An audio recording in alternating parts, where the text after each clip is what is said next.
From this moment onward, the moment I get started with the webinar Wednesday, you might get a question. You might feel like asking a question at any point of time.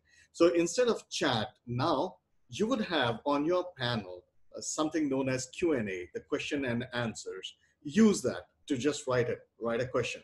The only thing is I will answer those questions towards the end. So I will go through this webinar Wednesday. We will have polls that will be interactive, and yet I will pick up all the questions in one go towards the end. And I will actually, go up and down these slides just to make it relevant if need be. All right. So it is 8 o'clock and time for us to get started. So good evening, everyone. And I'm pretty sure it's not evening just about everywhere from people who have joined in, but it's evening here, and it's a nice, warm evening, summer evening over here. Thank you for joining Webinar Wednesday. Very nice to see a good crowd here. And this is 7th in the series, right? And we conduct one every single Wednesday, and we give tremendous value in each of the webinars. All right. This one is dedicated to some of the most important Ethos. Now, what does Ethos mean? Most of you do understand. It is just input, tools and techniques, and outputs connected to the 49 processes of PMP. So do you have to mug up? That's the question that I was asked. Of course not, right? I'm going to show you some really amazing tricks. Very simple. And I'm going to end this webinar with a very interesting technique that you should apply in studying for exams. All right, time for us to get started. A quick note about myself for those who are joining for the very first time. I'm a slightly older guy. I was born in the mid-60s, and I've had nearly 27 to 28 years of experience in strategy, program, and project management across almost every single domain where projects are conducted. Right. I've been running a registered education provider. I've been means a global REP from PMI since 2007. I've consulted in 16 countries across 3 continents, authored 3 books on PMP. 4th one is about to hit the market pretty soon. But these 3 books are doing rather well. In fact, much better than I expected. And they are actually gaining a lot of traction. I'm founder of the very first audio platform dedicated to project management. Right? So that's one of the feathers in the cap. And I personally, my particular company, which is PM Pulse, have certified more than 65 to 70,000. We lost count. We kind of, because earlier it was not in a digital platform. We used to have, a paper kind of feedbacks and all those kind of things. But from the last count, the person as me, myself only, have certified over 20,000 professionals since 2007, right?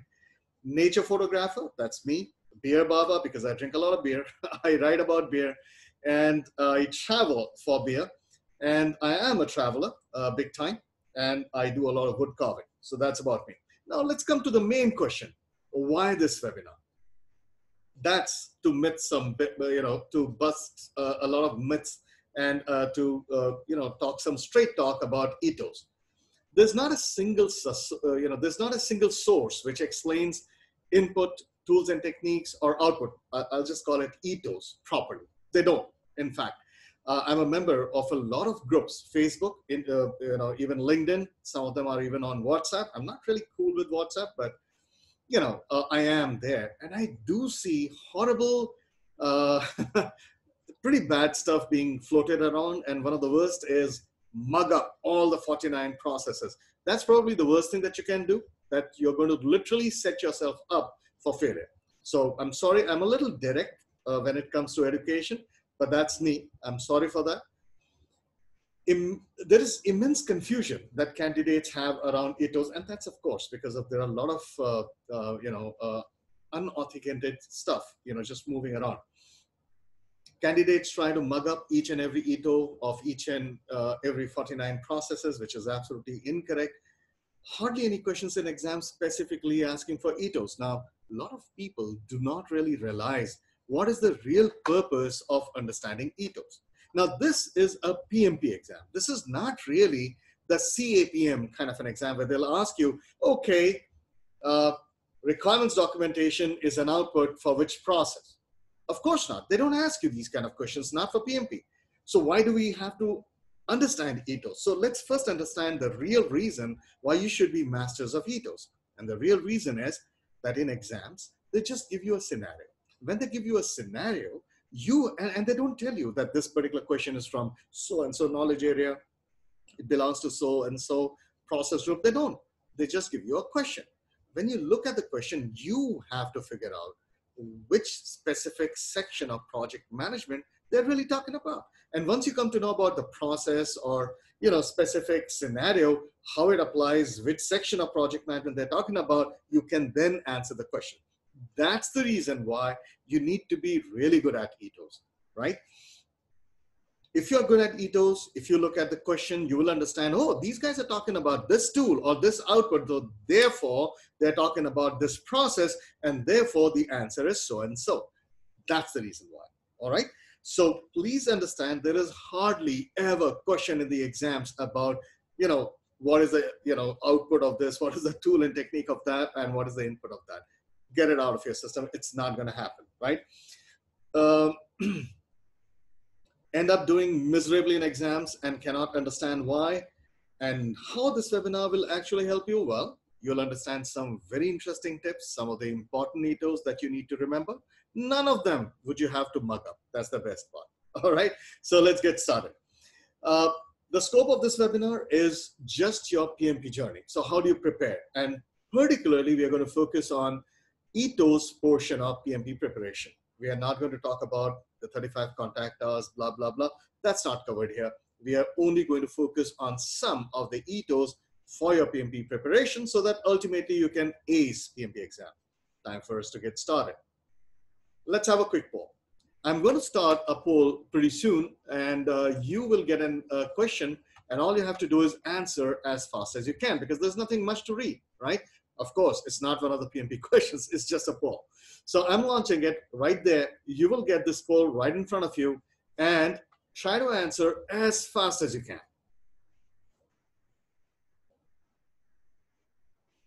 Because there's nothing, I mean, it's just, it's kind of a binary. Not bad, not bad. Oh, right, pretty good. People are moving very fast, which is good. It saves a lot of time. Some people are abstaining. We just need 5 more and we'll be done. All right, okay, I'll just call it pretty good. So pretty good participation. So I'm going to end the poll here right now and we will continue. And I really like to thank all of you for being part of the poll. All right.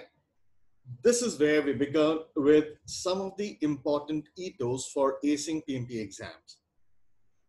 This is in 2 sections. Some of the most obvious Ethos, right? And then it'll be followed by some of the not so obvious Ethos, but something that you should still know. So some of the most obvious Ethos which show up continuously, constantly in exams in some scenario or the other are to be covered here. Let's start. So for example, in exams, if you come across a question scenario that talks about checklist, right? There is something known as check sheet. There is something known as checklist. So I'm not talking about check sheet, I'm talking about checklist, right? You will understand that checklist is a tool and technique of 4 processes. And they are, well, you really don't have to think much.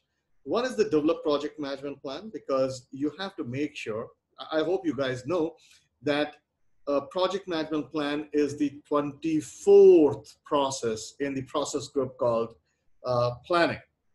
So there are 23 other processes. So how do we ensure that all the outputs of all the other 23 processes have found an input in this last process, which is develop project management plan? We need a checklist for that, right? You need a checklist for quality. Anything that you do in quality, you actually need a checklist. So whether it's managed quality or whether it is control quality, you need checklist, right? Now you would say that, you know what, checklist, there's one more process in quality, and that is plan quality, right? Plan quality management. Why is that not showing up here? Because plan quality management has checklist as an output, not as a tool and technique, because in that particular process, they simply say, hey, which kind of checklist and how many numbers of checklists are we going to use for this particular process, for this particular project? And therefore, the only two other processes left in quality are manage quality and control quality, right? Is there anything to remember? Of course not. It's just logical. And if you remember, in identify risks, see what happens in certain companies. Like I've worked in some of those really matured organizations which have really powerful processes.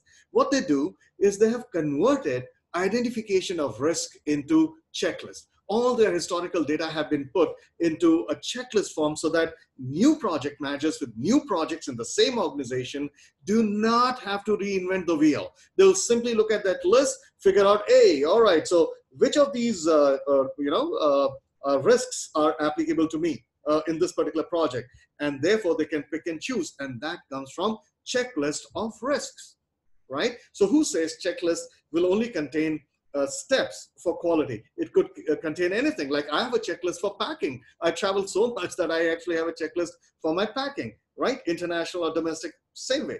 So please understand, you need a checklist for developing project management plan to ensure that all the elements of plans are actually there. They have to be part of quality, which is manage quality and control quality. And yes, there are some companies, very mature ones, who use checklists for identify risk, which means if in exams, in any examination question, in any scenario, you come across the term checklist being discussed, they can only be talking about any of these four processes. And if you read a little more, you will come to know which of these specific processes they're talking about. If they're talking about checklist for prevention, they're talking about manage quality. If they're talking about checklist for ensuring that you have a complete plan, they're talking about develop project management plan. If they're talking about, the team is trying to wonder whether the checklist worked or not, why there are so many errors, even though the checklists have been used, that means they are using for controlled quality. And if the question is talking about checklist to figure out which risks are applicable, they are talking about identify risks. So I hope you understand now why we need to know Ethos, all right? And they're not difficult at all. There are patterns, there is a logic. You need to know about it. Cool, let's move forward. The moment you see lessons learned register, that you are preparing lessons learned register, right, is originally an output of the process manage project knowledge. In fact, lessons learned register becomes an output of over 29 to 30 processes, but they become part of documentation updates, documents updates. Do you have to remember them? Of course not. So the moment they talk about lessons learned register, they are talking about only one process, and that is manage project knowledge. But here is a warning sign. And I hope you guys also bring your notebooks when you come to these webinars, because there are a lot of immense important things that I'm going to tell you. However, in examination question, if they talk about only lessons learned, they don't talk about lessons learned register, they only talk about lessons learned, then a very high chance that they are actually talking about the process, close, project, or phase. Right? So if you see the entire term lessons learned register, they're only talking about one process, and that is manage project knowledge, because that is the real purpose of this particular process. And that's it, you're done. Let's move on. All right. So if you see the term change request, you need to understand that 24 processes have change request as an output. Do you have to remember them? Of course not. But what you do need to know that all of these change requests become input to only one of the 49 processes. And that one is perform integrated change control. There is only one process that actually takes care of all the change requests. The other ones, this is the process which is, kind of approves it or rejects it or parks it. I mean, whatever the case may be, right? And the group of people or the body of people who can do that, they are called CCB, which is Change Control Board. And therefore, you can see the term CCB in ICC. ICC stands for Integrated Change Control. And therefore, the moment you talk about the team is working about change requests, they're trying to figure out, what is the impact analysis of change requests, blah, blah, blah. They're talking about only one process, and that is perform integrated change control, because change request becomes input to only one process, and that is ICC, Integrated Change Control. And the body that approves it is CCB, which is Change Control Board. So always remember, CCB in ICC, the moment you see the term change request. All right, that's it. Let's move on. Now, decomposition. Now, these are the kind of patterns that you need to see. The whole of PMP, okay, is filled with patterns. The question is, are you observant enough? All you have to do is observe, right? So what you will observe, that decomposition is a tool and technique of only 2 processes. Out of all 49 processes, decomposition is a tool and technique of only 2 processes, and they are create WBS and define activity. So what does decomposition actually mean? Breaking it down. When you have to break down something, right, it's decomposition, right? You break down a brick, you're decomposing a brick into small pieces. That's it. That's what it means. So when you break down a large deliverable into a smaller deliverable, it's create WBS. That's a tool and technique of WBS. But if you convert work packages or WBS into activities, it is define activities. That's it. Voila, you're done. Decomposition. If the question scenario talks about decomposition, guess which process they can only talk about? Either create WBS or define activities, and that's it. So are you getting this feeling that you really don't have to mug up anything, right? That's how. All you have to do is look at the pattern, and you will start answering questions so fast that you'll end up saving a lot of time, which you can use for revising, during the real exams. All right, let's continue with some more obvious ethos, right? So just like change request was an input to the process called ICC, Integrated Change Control, the output of that specific process is approved change request. Now you guys need to know that sometimes in exams, they don't use the word approved change request. Instead, they simply use the word change. So the moment you see the word change without the term request to it, that means that change request has already been approved, and it is now called an approved change request. So please, in your notes, remember, it's approved change request is equal to change. They are synonymous terms, right? Now, let's have a look.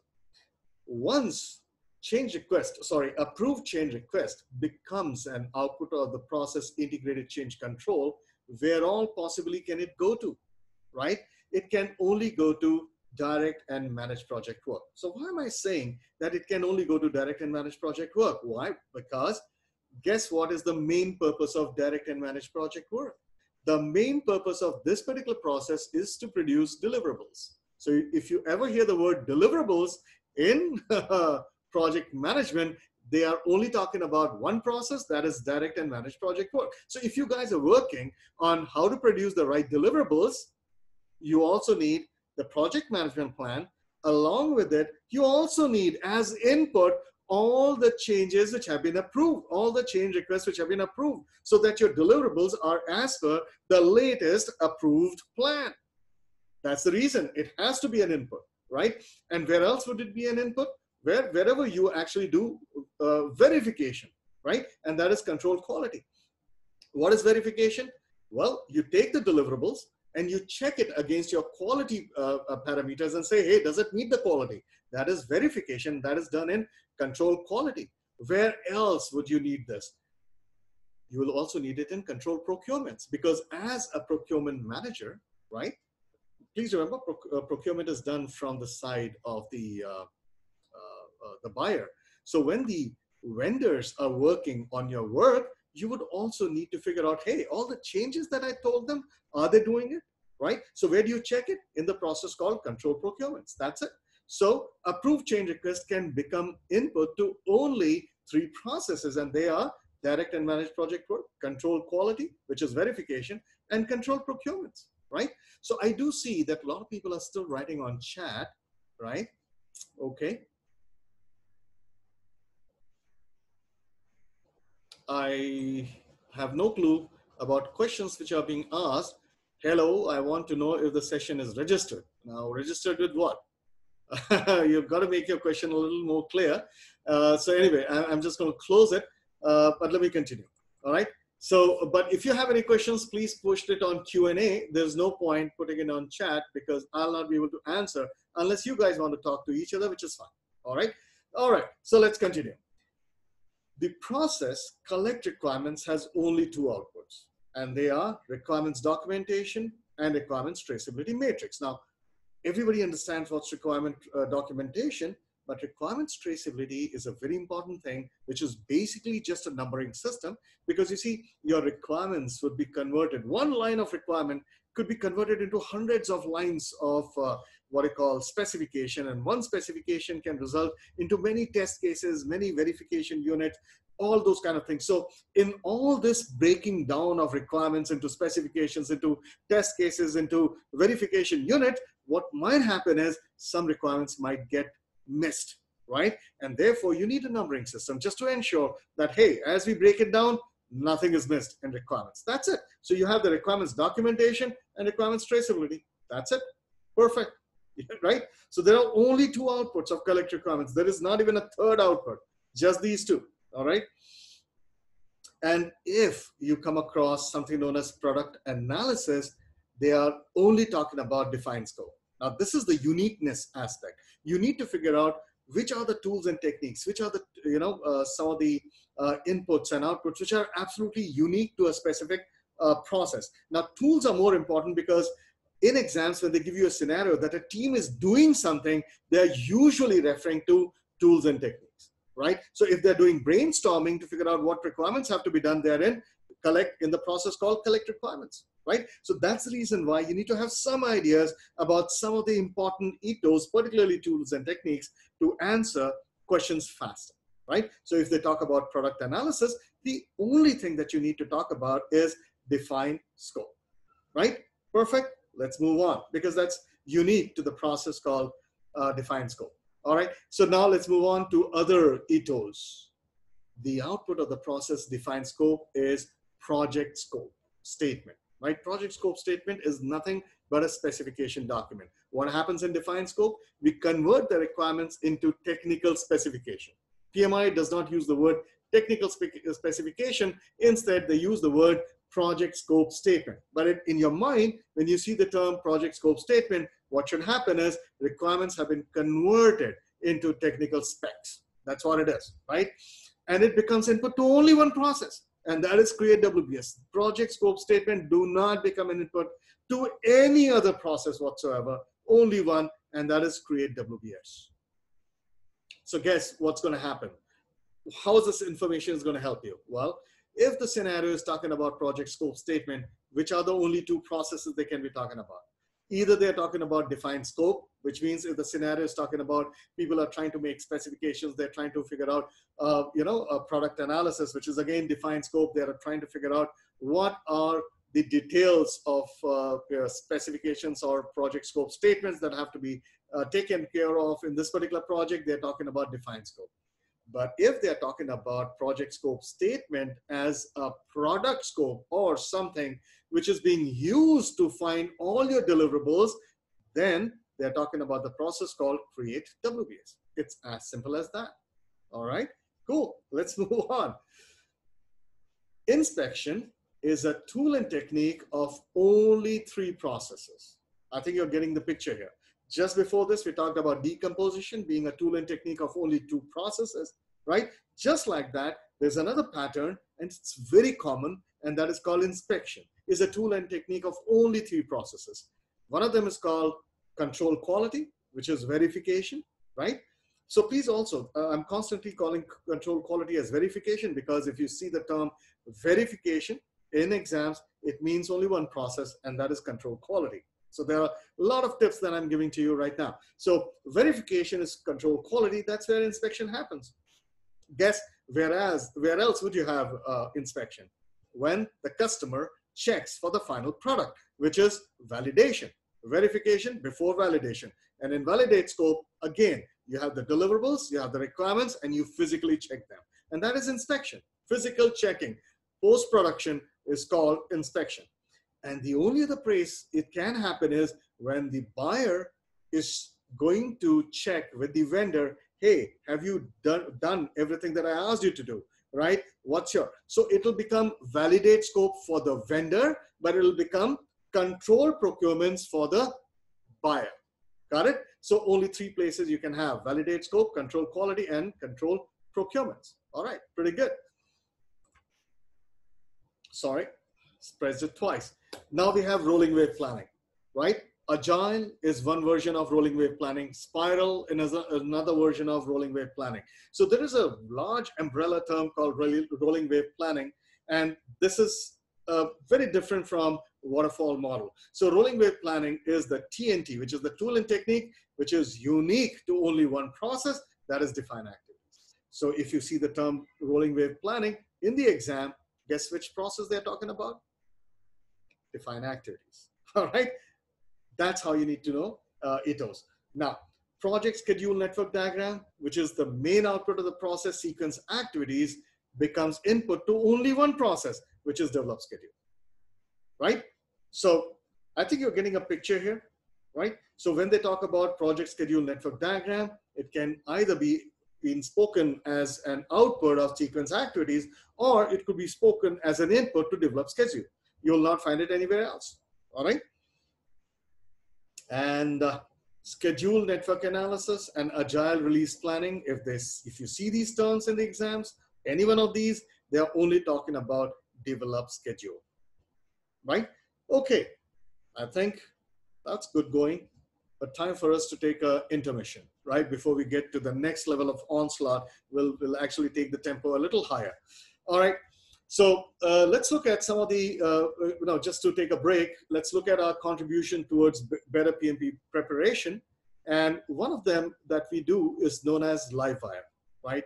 These Livewire sessions are quite powerful. They're one of the most interactive sessions that you can have. You'll actually feel as if you're having a normal classroom sessions, right?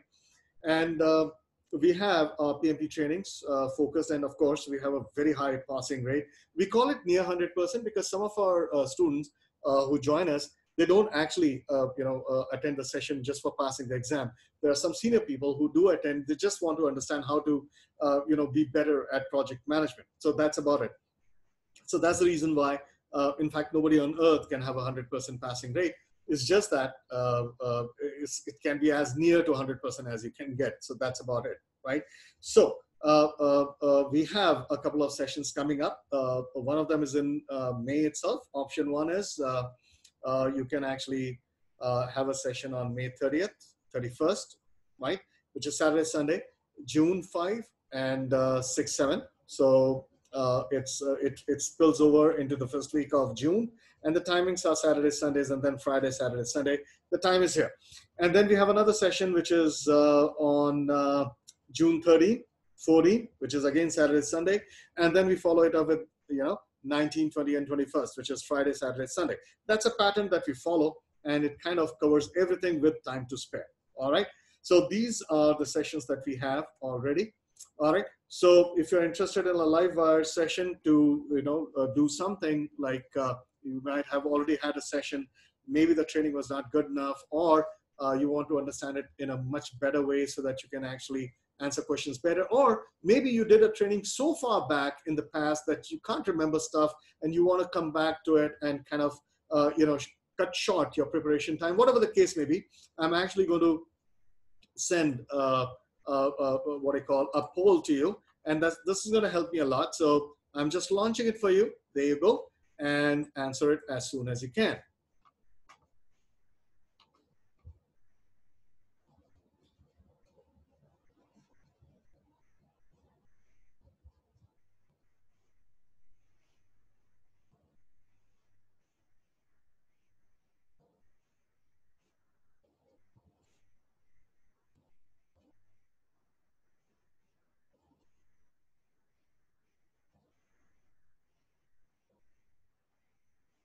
All right, we are almost there. Pretty good. So I've got the poll results and I'm ending the poll now. Thank you so much, guys, for participating. This really, really helps, right?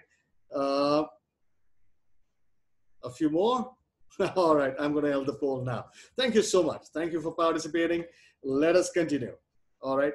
So our contribution to effective preparation is not just the Livewire. What also is there that we have got the 3 books. So one of them is called PMP exams covering all knowledge areas. It's called Read and Pass Notes, right?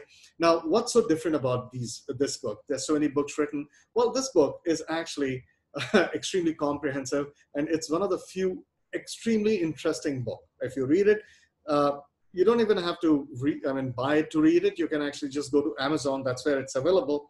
And they have this feature called Look Inside. All you have to do is look inside and check it for yourself. It has over 900 illustrations. The reason I like to have illustrations is because it actually helps you remember and retain information. Where do you find this book? Well, it's on Amazon.com, Amazon.in. In fact, it's on all sites of Amazon. So how do you find it? You just write Read and Pass Notes, or you just type my name. And my name is kind of unique in terms of spelling, so be careful about the spelling. If you don't remember that spelling, just write Read and Pass Notes, and you're done. You will find this as one of the very first things that show up over there, right? And it has over, I've already said, it's got 900 illustrations.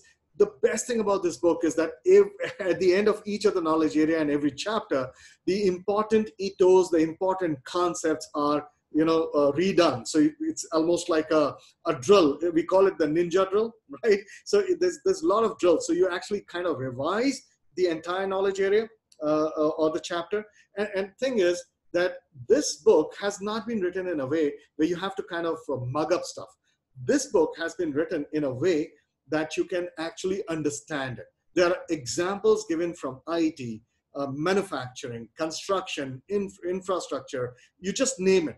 All kinds of examples are given for each and every concept. So therefore, you don't have to mug up. You'll just understand things very easily, right? And then you have, there's a code at the end of this book, which gives you access to the PMP simulator that's owned by us. It's one of the most powerful simulators with over 1,200 questions. So it gives you everything in just one place. So that's one book. It took me a lot of time to write this one. And then we also created the very first audio platform on the planet completely dedicated to project management. It is still under development. We are building it in Agile. So we have a separate team which actually constantly works on it, and we keep on kind of adding. So there are a lot of features which can keep on getting added. There is a particular area, the moment you go to pmdhwani.com, which is dhwani.pmpulse.com, you will actually find there's an area called free audios. Please look at it. As in, you don't even have to register anything. You just have to just open the site, go to free audios. I keep on adding interesting audios. So there are a lot of explanations over there, even audio blogs, full length audio blogs are also there. Definitions are there.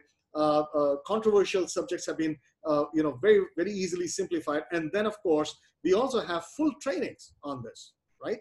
So you can just be there, go through it. It's got very crystal clear audios. You can even try it, listen to it anytime. See, why I really appreciate audios is because you can listen to it anytime, even while driving, right? Because it frees your eyes, it frees your hands. You can do it while walking. You can do it, just by, when you're working on something, instead of listening to music, you can do this, all right? So audios are very powerful. It utilizes your time very well. They've already got 3 packages, which is on subscription based. And these 3 packages are amazing. One of them is a full PMP, complete PMP stuff, right? So, and one of them is on Ethos. One of them is entirely on Ninja Notes. So take your pick, right? And lots of free audios, which are added almost on a daily basis. If not on a daily basis, pretty soon, like at least 2 or 3 every single week. So a lot of stuff, right? And it's all available. Most of the stuff is available for free on this. So use it. Totally for you. All right. Now, I've been wondering. A lot of people have been,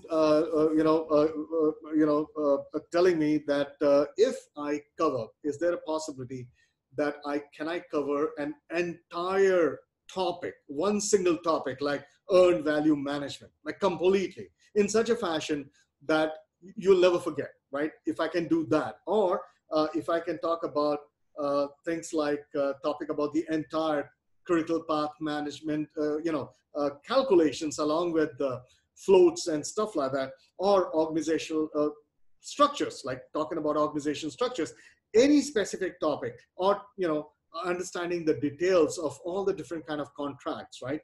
Quantitative questions. So different topics, right? And a lot of people said they're ready to pay for it. So I just wanted to know if that's going to fly with you. I'm just taking a feedback to understand, will this work, right? And I'm just going to launch a poll, right? And your help is going to help me. And this is the last of the polls. So in case you're wondering, hey, how many polls does this guy have? Not too many, right? So just a quick one. So I'm launching a poll right here. Have a look. Meanwhile, some people have raised their hand. All you have to do is Lankesh and anybody else who raised their hands. It's a webinar, so I really cannot get you to speak because that facility is not here. So what you could do is you could actually write that question on the panel called Q&A, right? And I'm going to pick it up from there.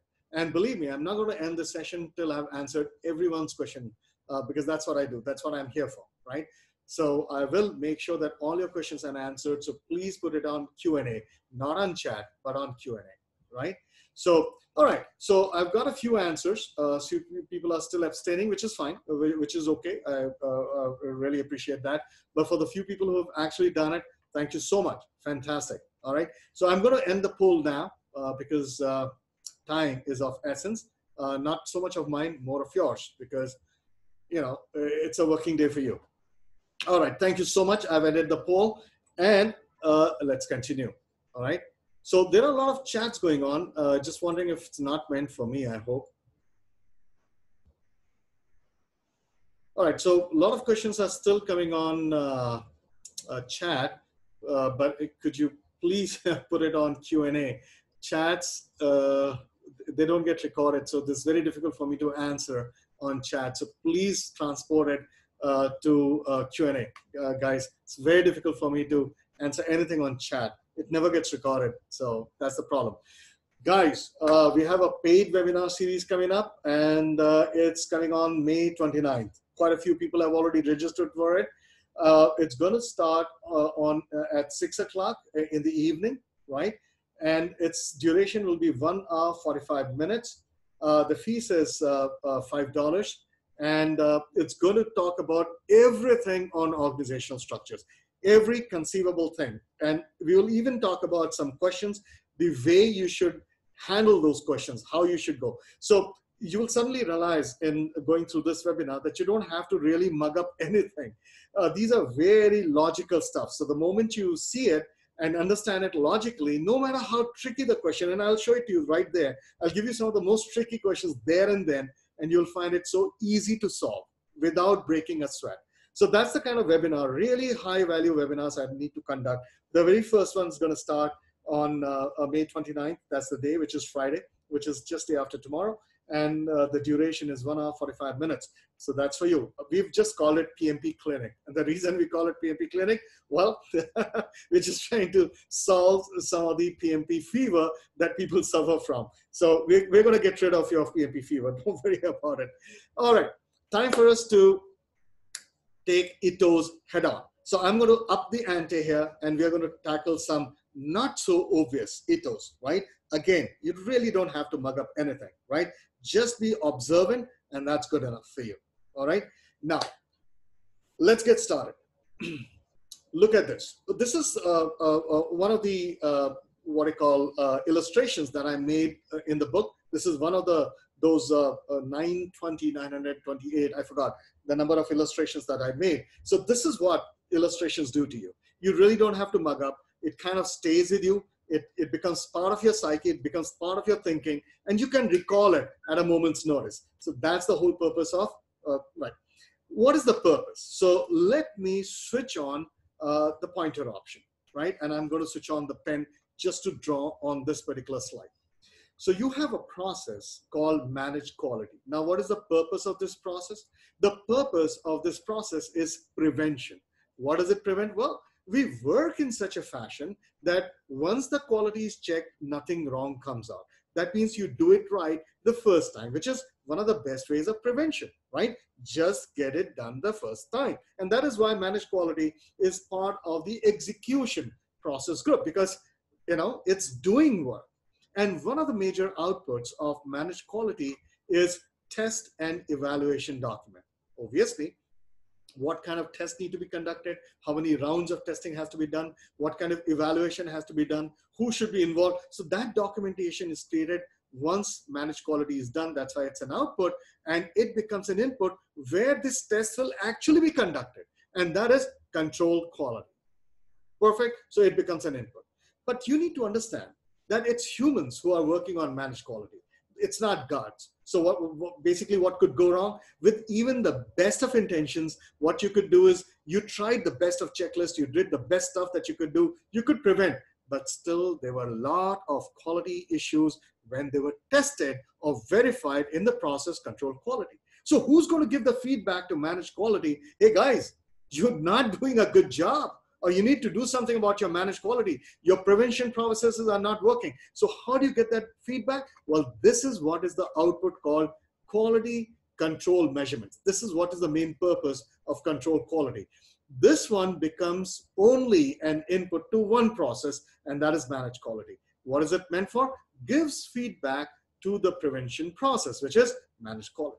Now, if you look at it like this, you understand the circular dependency and how questions, and when people actually do not understand the circular dependency, that's when they find, oh man, the question was so tricky, it was so tough. Well, no, the question can never be tricky. If you understand the subject, how tricky can it be, right? It's only about understanding, and that's it. You now know. Now, no matter how much difficult a question comes on managed quality and control quality, have this in your mind and you're done. That's the reason I love these kind of, what I call illustrations. They really help you. Make sense? All right, let's move on. Let's go to some more not so obvious Ethos, right? Why I call it not so obvious is because people don't notice these patterns. Many people don't notice this pattern.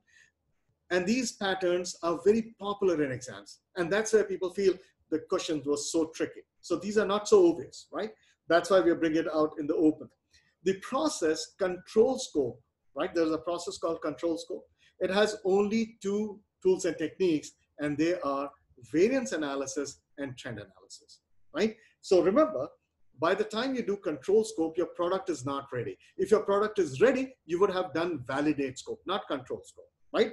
Because that's where the inspection happens. So what is control scope? Control scope is before the product is actually complete, we are actually trying to make sure, hey, is everything as per requirements? Because when the validation happens, nothing should get rejected. So control scope is the prevention for validate scope. Just like managed managed quality is the prevention for control quality.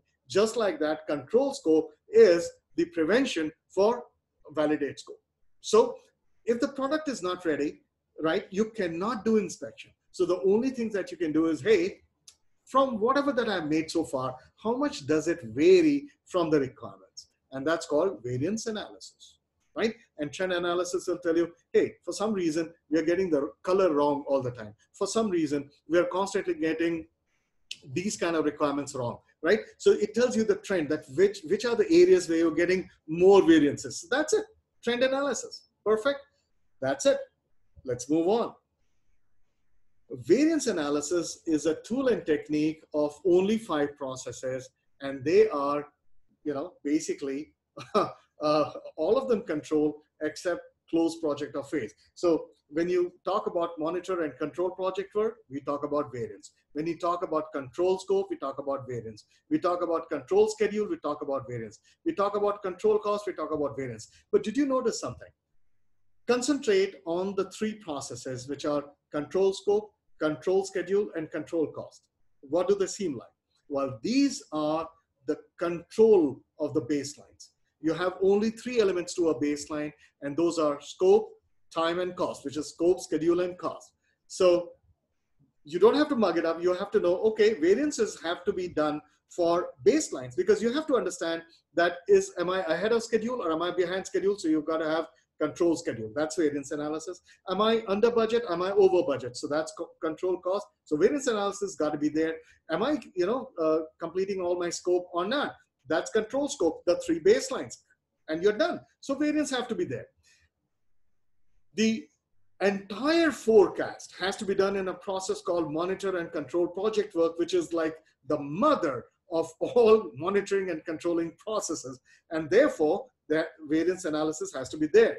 And once your project is already over, you need to compare with your, sponsor that how much, you do things like postmortem for the project, right? The final report, that how much does it vary from our original project charter that we decided, right? Did we meet the objectives, right? Did we really achieve the justifications or the benefits that we set out to achieve? That's your variance analysis. That's the way you need to have. You don't have to mug up. You just need to know the logic behind. And suddenly things become easy. All right, let's move on. Precedence diagramming method and dependency determination and integration. These are like longish words, don't worry about it. And the best part is they are unique to the process sequence activities. So the moment you see the term precedence diagramming method or AON, that's the other name for PDM, or dependency determination and integration, they can only be talking about one process, and that is sequence activities. Make sense? Let's move on. Okay. Again, another illustration. Now, how does this illustration really help? Let me show it to you. Let me switch on the pen. The pen's there. There's a process called define activities, and it has quite a few outputs, but let's talk about two outputs. One is called activity list and activity attributes. You will find that everywhere where activity list is an input, so is activity attribute. So they both go together. They both become inputs to the same, right? Now, most of the places where these become an input, like these two, they become an input in the very same knowledge area, which is schedule management. So define activities is part of schedule management, which is the knowledge area. Most of the time they become input to only schedule management, processes. So the very next one is sequence activities. And after that is estimate activity duration and develop schedule. So where do you have to learn anything? You don't have to mug up anything, right? Now, you might feel, no, you have to remember estimate activity resources because this is not part of this. But what you guys need to know that even though that this process is not part of schedule management knowledge area, that's just semantics. Actually, estimate activity resources is actually somewhere here in the development of the entire schedule. So you define activities, you sequence them, you find the duration estimate, then you find the resource estimate, and then you develop the schedule. That is the official sequence. The only reason we show this process in the knowledge area resource management is because this term is written here. In the previous version, in the 5th edition, estimate activity resources was actually here. So please remember, even though it is in the knowledge area resource management, estimate activity resource is one of the steps of building the schedule and nothing else.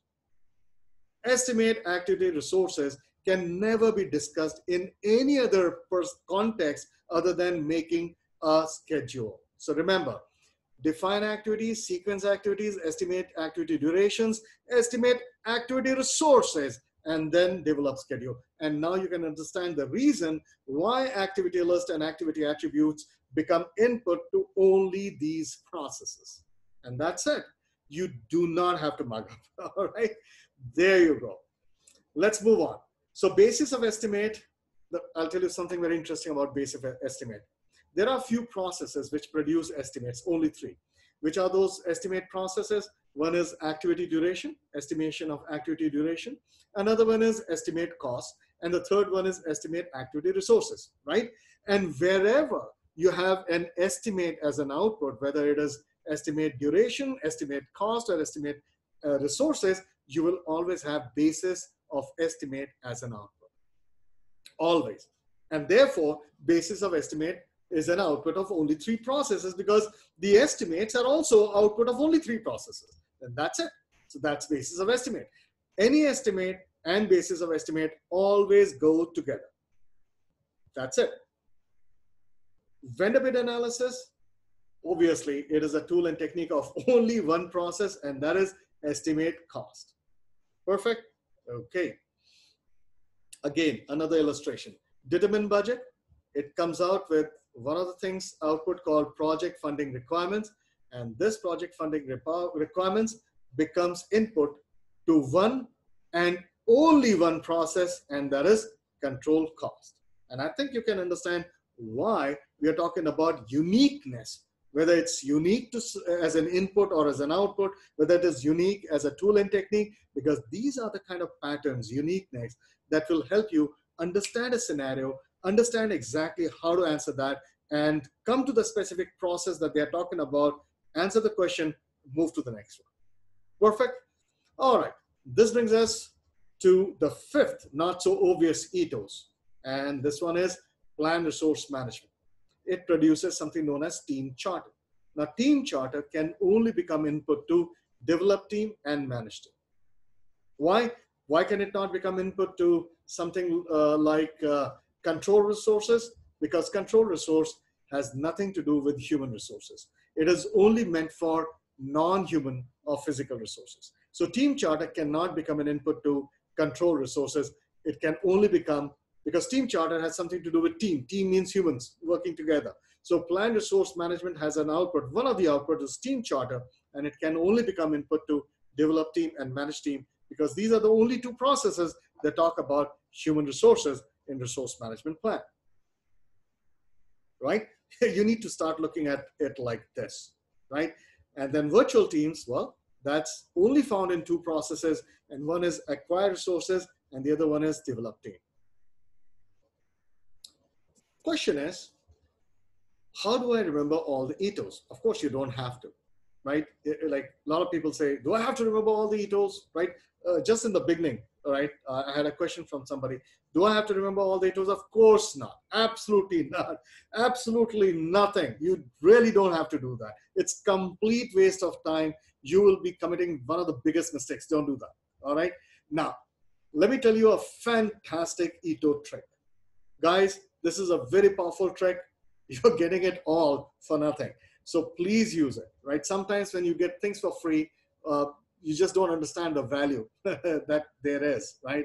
So this is one of the most powerful techniques that you can go take away. I'll leave it to you whether you want to go ahead and use it or not. But if you do use it, things would really drastically change for you as far as PMP exams are concerned. So the most important thing that you need to do is look at each of the processes. And the moment you look at a process, it should come to your mind, hey, what is the real purpose of this specific process, right? What does it really do, right? So if I ask you this question, what is the main purpose of the process called validate scope? Like, what does it really do? The purpose of that process is that it gives a chance to the customer to actually figure out, hey, are my deliverables as per my requirements? That's it. That's the real purpose, which is called validation. Once a product is delivered, once a product is ready, right, you have to inspect to figure out, hey, you know what? Does this product meet my requirements, which I originally gave? So what is the real purpose of validate scope? It is just to figure out, hey, do the deliverables meet the requirements? Yes or no? That's it. Perfect. Okay. Once you know that, therefore, you have to understand, okay, then what would be its main output? So if you look at validate scope, right? I'm just using validate scope as an example, right? You have to figure it out for the other processes. It's very easy, right? So what is the main output? What should be the main output? Of course, if everything goes well, it should be accepted deliverables or validated deliverables. But in PMP, we don't call it validated. We just call it accepted, which is the same stuff, right? It's accepted. Okay, good, fantastic. So if things goes right, yeah, it should be accepted. So that's the main output. You don't have to think about these so many plan updates, so many document updates. Of course not. That's the main purpose of validate scope. And you're done. Let's move on. Hey, if that is the main output, then what are the things which are done in this process, right? What do we do? Well, what is this thing known as, that if you have requirements on one side and you have the finished deliverables on the other side and you compare physically? The word is inspection. Inspection is the only term that you use to, validate something, whether the requirements are, the deliverables are meeting the requirements, right? Because it's actually a physical inspection. So the main thing that we do is inspect. Do you have to remember the other things like meetings and facilitations, conflict handling? Of course not. That's not really, those are moot points. All you have to remember is the main purpose was inspection, right? That's what we do in this particular validate scope, so that we can have the main output, which is accepted deliverables. All right, so guys, if I have the main output as accepted deliverables and we are doing inspection, so what is it that we are inspecting?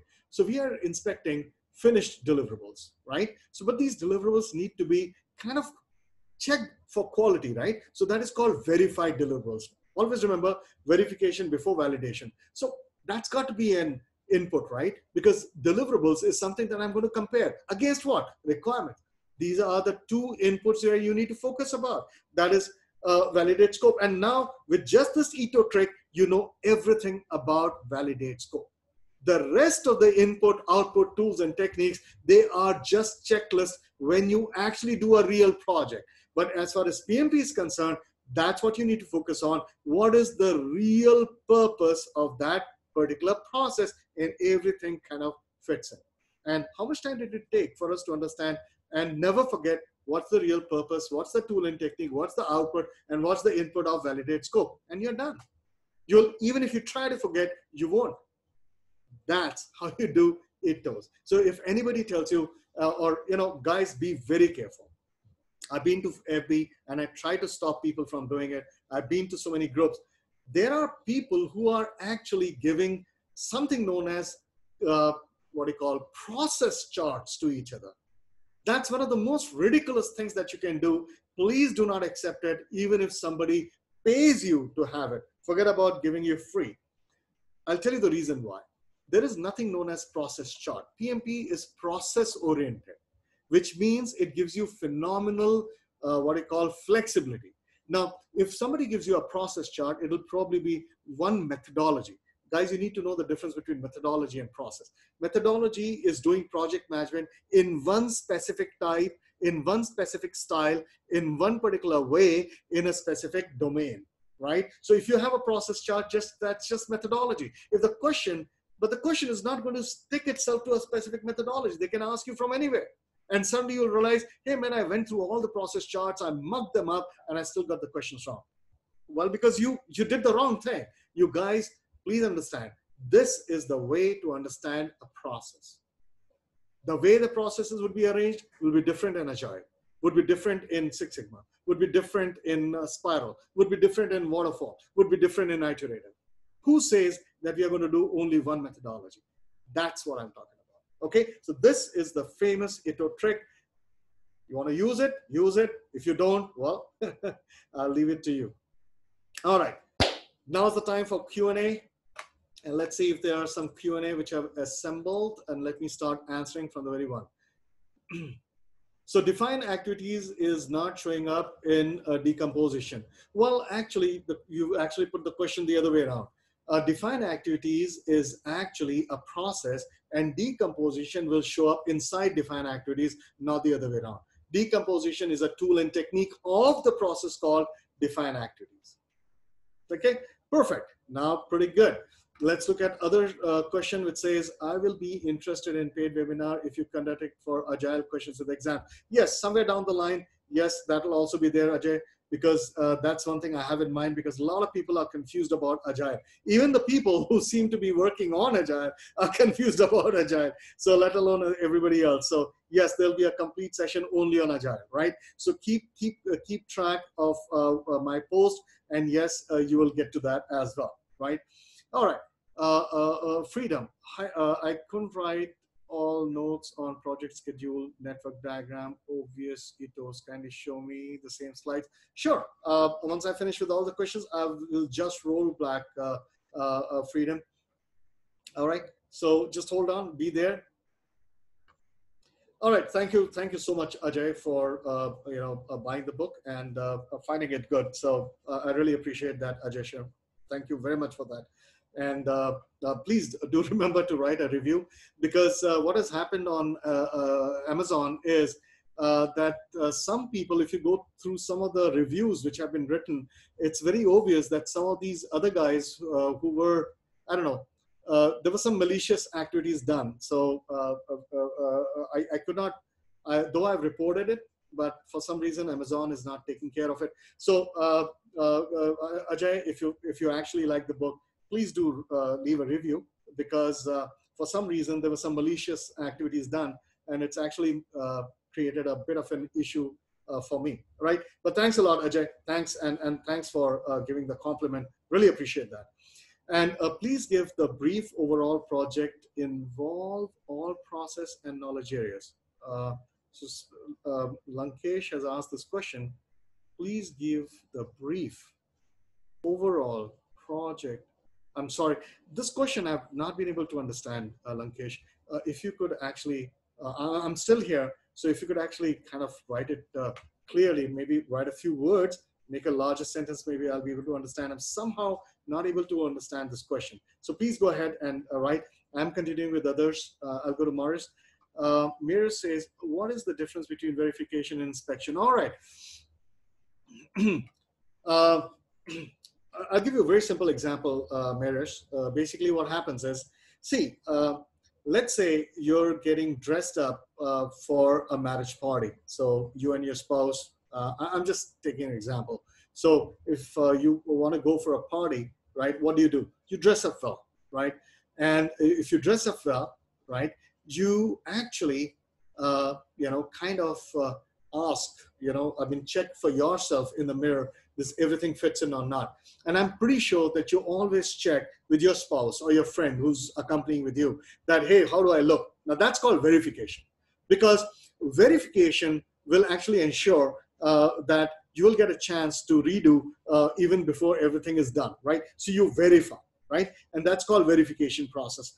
But the moment you actually hit the party, it'll be too late. Now, if something is wrong, it's already too late. People will start making judgmental calls about you, right? Because they see you like that. Now, that's called validation, right? Which is called inspection, right? So that is the basic difference between verification and inspection.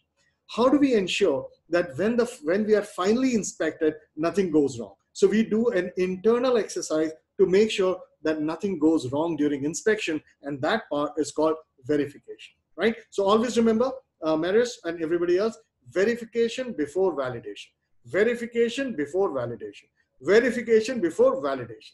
Got it? This is one of the best ways to remember. And Lankesh, I was hoping that you would have written that question by now, because I couldn't understand this. Seriously, I'm not able to understand. Please give the brief overall project. I'm sorry, could not get that. Absolutely. Okay, so I'm going to go back to answer the question of freedom, right? So freedom, I'm just going to, somebody has raised a hand, Sudhir Kumar Poricha. Sudhir, the only thing is there's no way I can get you to speak on webinar. So the only thing that you can do is actually write a question in Q&A. So Mr. Sudhir, if you have a question, you've raised your hand, there's got to be, in your panel, there'll be a place called Q&A. Just write a question there and I'll answer. All right. So for freedom, he's talking about obvious ethos. So I'm going to go back to obvious ethos, freedom. So I'm going to go through it slow, right? Some of the obvious ethos. So I'm going to go through it slow, right? So check it out yourself.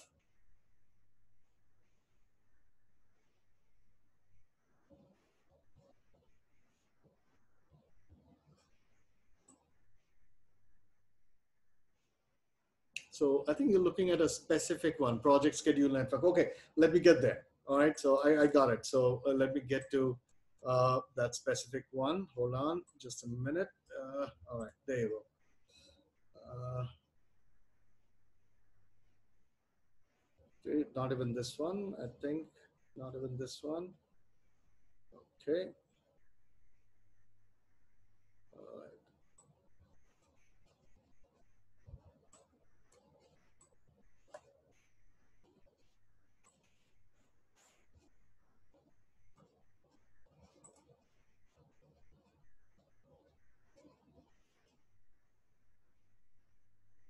Yeah, probably this is the one that you guys were looking at, Mr. Freedom.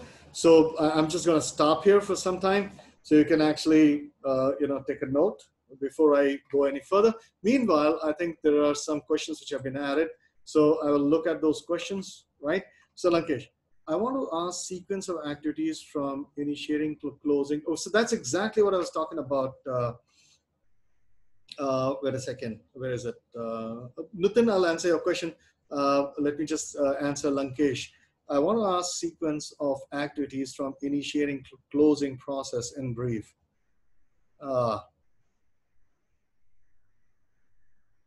See, Lankesh, this is exactly what I wanted to tell you, that the sequence of activities or the process chart I was talking about, that is a wrong way to learn. You should not look at sequence of activities. That is dangerous, because if you have a sequence of processes or sequence of activities, that is what has been written in that book called Rita Molke, and that's why people get even more confused, because there is nothing known as sequence, because this is a process orientation, which means that this PMP can be used in any methodology. So if you know one sequence, any one sequence, that will only be one methodology, which will make sure that you'll not be able to answer any other question in the exam. So if the question is only about a specific methodology, only then you'll be able to answer.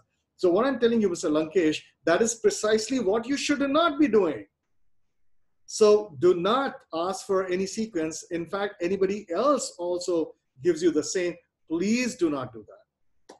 Right? Now, somebody says, please explain difference between lesson learned, lesson register. Okay, all right.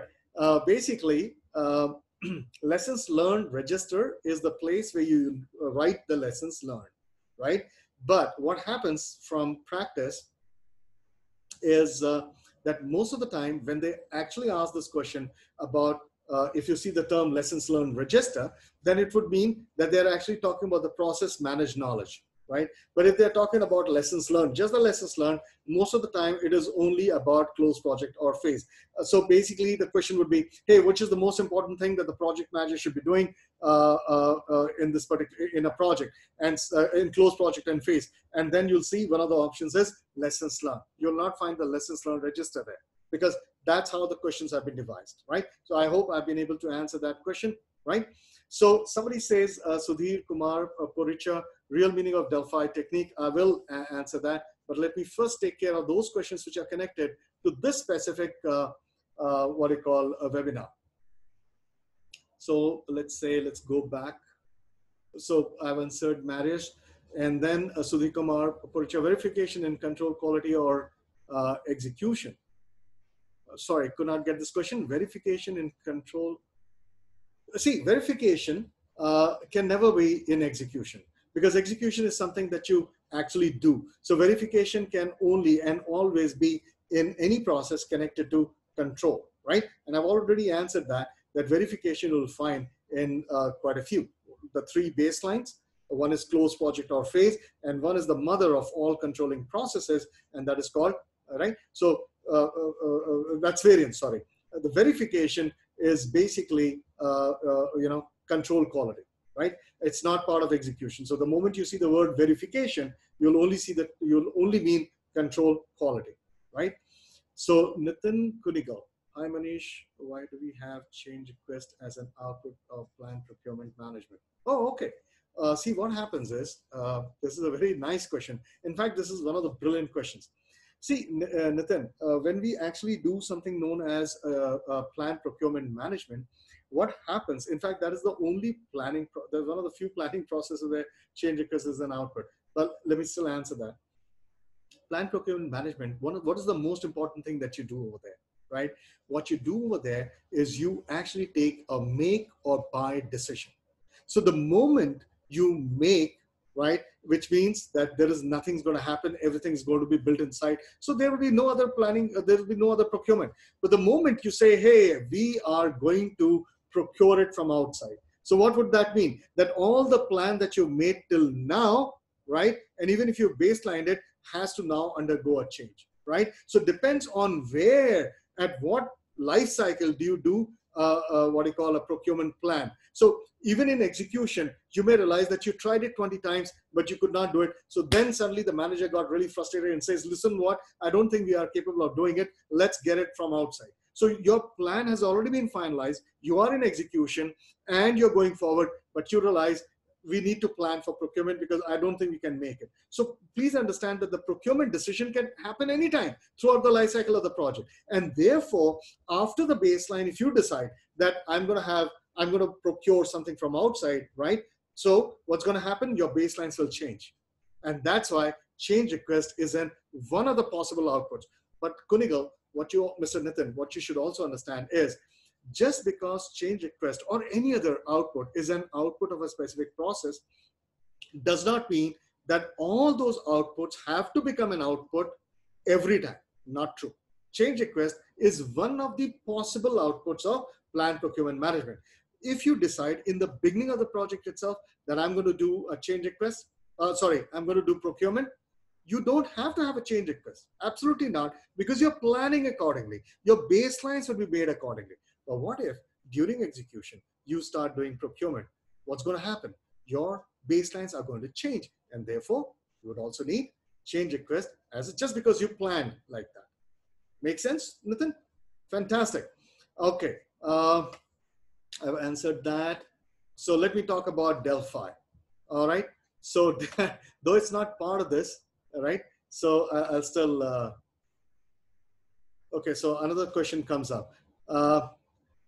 Is it possible, you know what, Delphi will take a little bit of time. What I'm going to do is I'm going to do the next session in webinar only on some terminologies which people find difficult.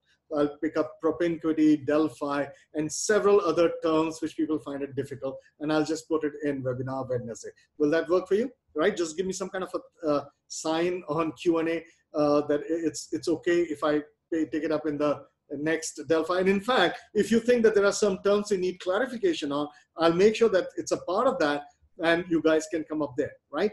So, all right. So somebody's talking about issue log and risk register. So there's a huge difference between issue log and risk register, right? First of all, the reason you're asking this question is because probably you do not know the difference between issue and a risk. So let me give you an example. If there's let's say you are running, you're running very fast, you're a sprinter, right? There is a risk, and it's an uneven road, right? The roads are not very, the place that you're running is not very, smooth. There's a chance that you might trip into something and you might fall. So when I say that you might trip onto something and you might fall, that is a risk. Risk basically means something which may or may not happen. Perfect? Cool. So it may or may not happen. You may do the whole running and you may not fall. But an issue is something when a risk actually occurs, gets converted. That means when you actually fall down and hurt yourself, that's an issue. So how you handle risk is entirely different from how you handle issue, right? Issue tend to become more emergency oriented because now the problem has actually occurred, right? So risk is something which may or may not happen, right? And an issue is something which has already happened. I think that will give you a pretty good idea that what is a risk register versus what is issue. Because risk you're trying to prevent, and issue is something that you have to handle right away. You have to close them, right? That's the whole point about issue log versus risk register. I hope, Raja, I've been able to clarify it for you. Buy-in, basically, buy-in is not only a PMP thing. Buy-in, right? I hope you're not, Mr. Biswal, you're not confusing it with the buy, make or buy. I hope you're not confusing with that. Make or buy has a different meaning, but a buy-in is a completely different meaning. It's not something to do with interpersonal skills. It's something to do with people. So for example, and it's not only connected to PMP, it's connected to everything on the planet, right? So for example, you feel that from now on in home, like we are all logged in, right? At home, we should, only eat very healthy food, because when we are eating too much of interesting food at home, we are putting on weight, right? So your father doesn't agree, your sister doesn't agree. So you have to convince them. And once you convince them, they have a buy-in. Basically what you've done, you've convinced everybody and they all agree, hey, I know this is difficult, but I think it's good for all of us. So this is called a buy-in. So all of you work together. That's called buy-in. Means buying into an idea. The full thing, the full terminology is buying into an idea, which is in short form called buy-in. Right? So if that is what you were asking and not make or buy, then that's your answer. All right. Okay. All right. Pretty good. Oh, thanks. You like my explanation, which is cool. All right. So what I'm going to do, Mr. Sudhir and everybody else, including the persons who asked about Delphi, what I'm going to do, that actually gives me a very good idea. I'll just make one webinar, which is the very next webinar. I'm just going to add difficult portions of the things, right, in one webinar and explain, right, you know, what they are. Cool. All right. And I'm going to share these webinar links as a policy. I always send it to all the past participants, right, so they could attend and you know, make use of it. All right.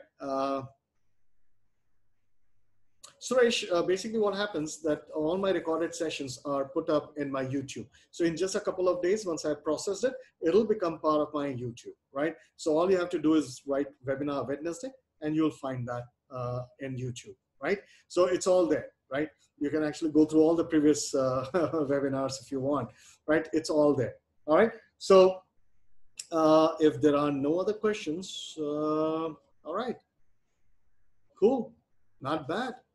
All right. So thank you, guys.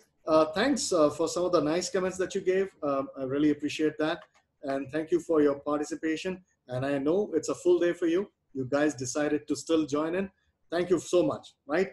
Guys, take care. And I'm sure I'm going to see most of you all over again in some place or the other.